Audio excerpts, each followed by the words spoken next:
कर्तव्य पथ को जिन्होंने बनाया, जिन्होंने अपना पसीना बहाया, वो आज गणतंत्र दिवस के मौके पर प्रधानमंत्री नरेंद्र मोदी के खास मेहमान बने और शानदार आयोजन का लुत्फ उठाया। भारत 24 से उन्होंने खास बातचीत की और खास बातचीत में उन कर्तव्य योगियों ने इसे गौरवान्वित करने वाला पल बताया। उनसे बात की भारत 24 संवाददाता अक्षय राय ने। कर्तव्य पथ पर पहली बार परेड और झांकी देखने को मिली और साफ तौर पर है कि जिन्होंने कर्तव्य पथ को बनाया, प्रधानमंत्री नरेंद्र मोदी का साफ तौर है कि कर्मयोगी हैं, हमारे साथ मौजूद हैं। आप लोग ने इस कर्तव्य पथ को बनाने में महत्वपूर्ण भूमिका निभाई। आज पहली कतार में आप लोग थे, कैसा लगा? हमें बहुत अच्छा लगा सर। आज मोदी जी से भी मिले, बहुत भाग्यशाली हूँ जो आज जो है इस परेड के साथ साथ मोदी जी का दर्शन हो गया। आप लोगों को इनविटेशन मिला था, कितनी देर आप लोग रहे और जब जब झांकी निकल रही थी, परेड निकल रही थी, तो किस तरह की अनुभूति हो रही थी? सर परेड बहुत अच्छा लगा हम सबको। ऐसा सम्मान तो पहली बार मिला होगा? पहली बार सर। उसके पहले सर उद्घाटन में भी हम सब आए थे, मोदी जी आए थे, हम सबसे मिला था। तो दूसरी बार फिर से मिला हूँ। आप इसको बनाने में बड़ी भूमिका निभाई। प्रधानमंत्री नरेंद्र मोदी ने जब आपको इनविटेशन दिया तो आपको तो घर वाले भी पूछ रहे होंगे कि किस तरह से आप लोग कर रहे हैं? जी, जब हम लोग यहाँ पे कार्य कर रहे थे ना, जिस दिन ये हमारा काम फाइनल हो गया था 8 सितंबर को, तो प्रधानमंत्री हम लोगों से मिलने के लिए आए थे। हम लोगों से बातें भी की और हम लोगों को उसी टाइम बोला कि 26 जनवरी में आप लोग पूरे फैमिली के साथ हमारा चीफ गेस्ट रहेंगे, आप लोग पूरे फैमिली के साथ परेड देखने को आएंगे। गर्व है कि ऐसे ऐतिहासिक जगह पर हमने जो 2 साल काम किया यहाँ पर, तो काम करके हमने कुछ कहीं मकान बिल्डिंग कुछ इंडिया गेट नहीं बना दिया, मैंने एक इतिहास बनाया है यहाँ पे। इतना गर्व है हमें। चलिए, बहुत बहुत शुक्रिया। तो देखिए, ये कर्मयोगी हैं और साफ तौर पर है कि कर्तव्य पथ पर जो इन्होंने निर्माण किया, आज वो पहली पंक्ति में बैठे प्रधानमंत्री नरेंद्र मोदी ने इनसे हेलो हाय भी किया और साफ तौर पर है कि गौरवान्वित करने वाला पल है। कैमरामैन गौरव के साथ मैं अक्षय राय, भारत 24 दिल्ली। तो ये थे कर्मयोगी, श्रमजीवी, जिनका कहना था कि उन्होंने इतिहास बनाया और उनके लिए ये मौका भी ऐतिहासिक रहा। उधर कश्मीर में लाल चौक पर तिरंगा फहराया गया। सभी प्रमुख केंद्रों पर शांति से हुआ ध्वजारोहण। भारत 24 से बात करते हुए बीजेपी के वरिष्ठ नेता अशोक कौल ने कहा कि 370 निरस्त होने के बाद यहां स्थिति शांतिपूर्ण है। पहली बार घंटाघर लाल चौक में दुकानें खुली। हालांकि श्रीनगर में भारी सुरक्षा बल जरूर तैनात किए गए। भारतीय जनता पार्टी की तरफ से आज एक रैली, एक रोड शो का एहतमाम और जिसमें सीनियर लीडर मौजूद। अनवर साहब, बहुत बहुत शुक्रिया। आज के दिन पे क्या मैसेज रहेगा आपका? आज तो खुशी का दिन है, ये तो आपको पता है। पहली बार आपने देखा, लाल चौक भी आज खुला है, बहुत देर के बाद आपने देखा होगा। आज तो पूरे देश में खुशी मन रही है, उसके साथ साथ में आज हमारे श्रीनगर, कश्मीर में भी हर जगह पे खुशी मन रही है। और आज हम लाल चौक पहुंच रहे हैं। यहाँ पे हमारे जनाब संगठन मंत्री अशोक कौल जी लाल चौक के ऊपर झंडा लहराने वाले हैं। बहुत बहुत शुक्रिया। अशोक कौल जी हमारे साथ मौजूद हैं, जो कि जनरल सेक्रेटरी ऑर्गेनाइजेशन है भारतीय जनता पार्टी के। थैंक यू वेरी मच, बहुत बहुत शुक्रिया। घंटाघर लाल चौक में हम मौजूद हैं और महबूबा मुफ्ती कहती है अपने ट्वीट में कि शॉपकीपर्स को कहा गया दुकान खुली रखिएगा। किस तरह से बयान देखते हैं? नहीं, ऐसा नहीं है। शॉपकीपर को कहा कि दुकान खुली रखो, ऐसा नहीं। शॉपकीपर को पहले कहते थे दुकान बंद रखो, तो वो दुकान बंद रखता था क्या? आज कहेंगे खुले रखेंगे तो वो शॉपकीपर के ऊपर निर्भर है। उसको लगता है कि माहौल ठीक है, मेरे कोई लूटपाट नहीं हो जाएगी, इसलिए उसने अपनी दुकान खोली है।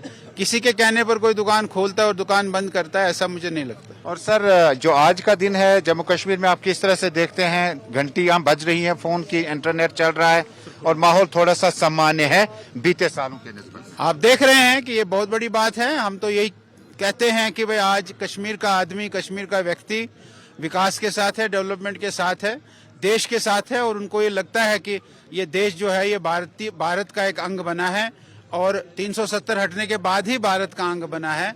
आज उनमें भी खुशी है, उनमें भी एक खुशी की लहर है और माहौल यहाँ बहुत अच्छा है। यहाँ टूरिस्ट का फ्लो बहुत अच्छा हो रहा है। ये बहुत बड़ी बात है और बहुत डेवलपमेंट की बात। और आखिर पे ये कि डेमोक्रेसी इंतखाबात का हिस्सा है और डेमोक्रेसी में ये चीजें बड़ी जरूरी है। माने कि विधानसभा के चुनाव अब होंगे। अभी आज भी एलजी साहब का बयान है, मैंने पेपर में सुबह पढ़ा है कि उसने कहा है कि मैं बहुत क्लीन एंड सॉफ्ट जो है वो चुनाव करा दूंगा। ये बहुत बड़ी बात है। बहुत बहुत शुक्रिया, धन्यवाद। ये है पूरा जम्मू कश्मीर में घंटाघर लाल चौक का ये मंजर। उधर हरियाणा के मुख्यमंत्री मनोहर लाल खट्टर ने यमुनानगर में गणतंत्र दिवस को बाइक चलाकर सेलिब्रेट किया। दरअसल उन्होंने समारोह के दौरान बाइक चलाने की इच्छा जाहिर की और मैदान में जा पहुंचे। बाइक स्टार्ट कर फुल स्पीड से ग्राउंड का चक्कर लगाना उन्होंने शुरू कर दिया। इस दौरान मैदान में मौजूद अधिकारियों और लोगों में भारी उत्साह दिखा।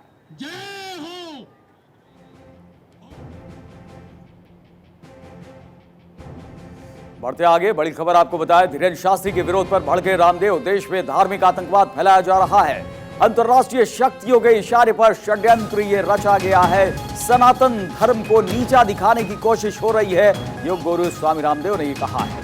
धर्मशास्त्रों, महापुरुषों के चरित्र पर लांछन लगाया जा रहा है।